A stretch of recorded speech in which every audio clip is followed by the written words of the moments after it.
大家好，歡迎收聽贏無限賽馬分享嘅節目。咁未分享今日貼士之前呢，就講下自己啲日事先啦。咁上個禮拜就有同事就辭職離開，咁就派散水餅呢，散水餅上邊都幾有意思嘅。散水餅上邊呢，寫住呢，見攰就唞，呼吸面對啦。咁啊，正所謂天下無不散之筵席。咁啊在此咧祝願呢個同事啦，都同佢相處咗好耐啦，就日後就開開心心咯。咁啊都知道佢晚晚做到好夜都好辛苦啦。咁啊見攰就唞啦。咁啊遇到好大壓力咧就深呼吸。就輕鬆咁面對啦，咁啊祝願佢日後就生活愉快啦，開開心心。分享完日事啦，今日就跑沙田嘅 B 跑道3月1號咧，當中戲碼都幾勁喎。今日第七場就跑2000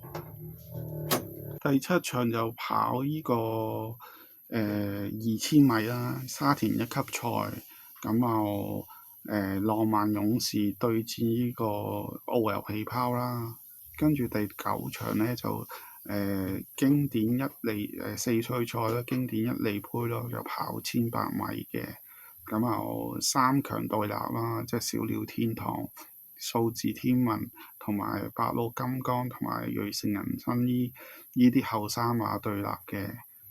而田泰安呢，就出咗去對派嗰隻跑，去杜拜就跑呢個升龍區啦。咁啊班機 delay 呢，就翻唔到嚟香港，咁啊所有佢嘅馬匹就易配咯。咁啊自己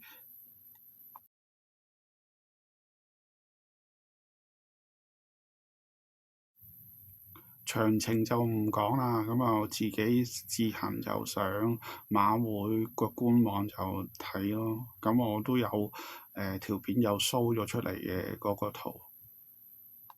而第7場呢，就跑呢個一級賽啦，就沙田2000米嘅。咁我哋擂台頂當然係浪漫勇士啦，咁啊澳遊氣泡就挑戰浪漫勇士咯。咁啊都係得6隻馬跑嘅。咁啊當中就值得提一提啦，為東東加油啦！佢騎隻天象龍區都係外區嚟嘅，雖然就應該就贏唔到啦，佢就越級挑戰嘅。咁啊對住前面啲數一數二嘅好馬都應該係贏唔到嘅，但係佢都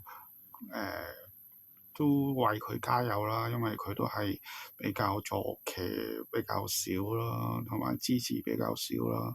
咁天象輪區就不嬲都馬主就支持阿東東咯，唯一就咁啊都為佢加油啦。可能就跑個 pace 佢都會心滿意足咯。咁啊依場就個睇頭就落咗去1、2號咯，係啊，配彩比較買嚟都冇乜意思，配彩比較乏味啊。咁啊，我建議大家就依場就睇下算啦。咁如果真係想買呢，就夾埋另一場場次咯。咁我推介就買條2村1就搭落去第9場嗰隻4歲經典賽嗰度咯。咁跟住第7場就買1、2，好，跟住就買條2村1穿落第9場嘅1、2、4啦。跟住2村1買條Q 同埋位置 Q 啦，係啊。跟住就推介第2場跑呢個4班1004米嘅，我心水選擇就係2場3超8檔。點解要推介呢隻馬呢？因為呢隻馬就上次同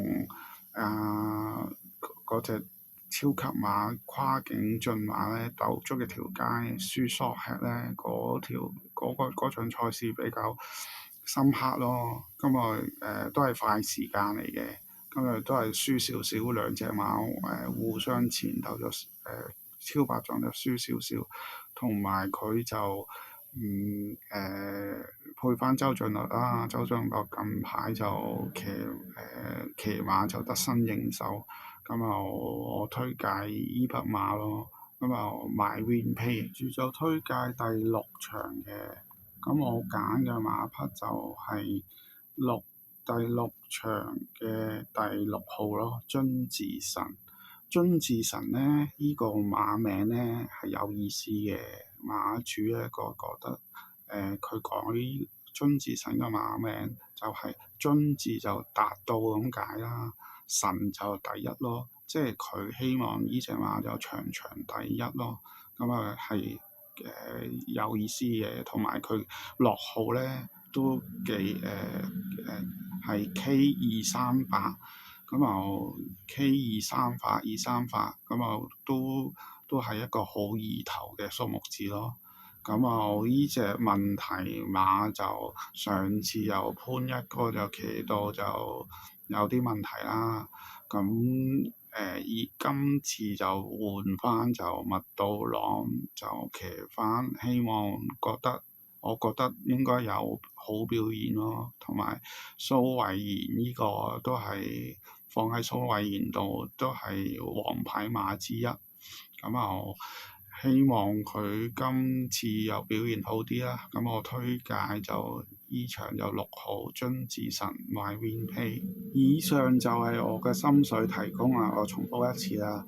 咁第七場就1、2號咯，浪漫勇士OL 氣泡買 Q 同埋 Pay Q 啦，射落去第九場嘅經典一哩賽啦，就1、2、4咯，小鳥天堂、數字天文同埋白鹿金剛買條2村1Q 加 Q Pay Q 過關咯。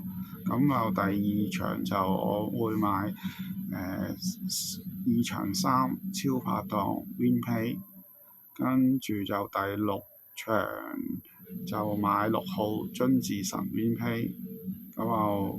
咁啊，以上就係我今日個提供啦，同埋六環彩可以買條六環彩咯，有多步係啊，咁你哋可以動下你嘅腦筋，就諗條多步啦。跟住如果我臨場諗到就我會鋪上網啦，俾大家參考啦。咁啊，以上意見都係我嘅心水啦，中意就攞去使啦，唔中意咧就可以反我咯。咁啊如果我所講嘅嘢就啟發到你思維，就諗到你心目中所嘅頭馬咧，就希望你就打賞俾我啦。咁啊高抬貴手睇完片咧就〜希望你就俾個 like，跟住分享俾所有所有馬友啦。咁又最後就當然要俾一個電話1834633啦，解賭熱線。咁我覺得自己賭到失去理智咧，就可以打呢個電話。咁啊24小時提供呢個服務嘅。咁最後就祝各位就今日就馬到功成啦，咁贏多啲，咁下次再見啦，拜拜。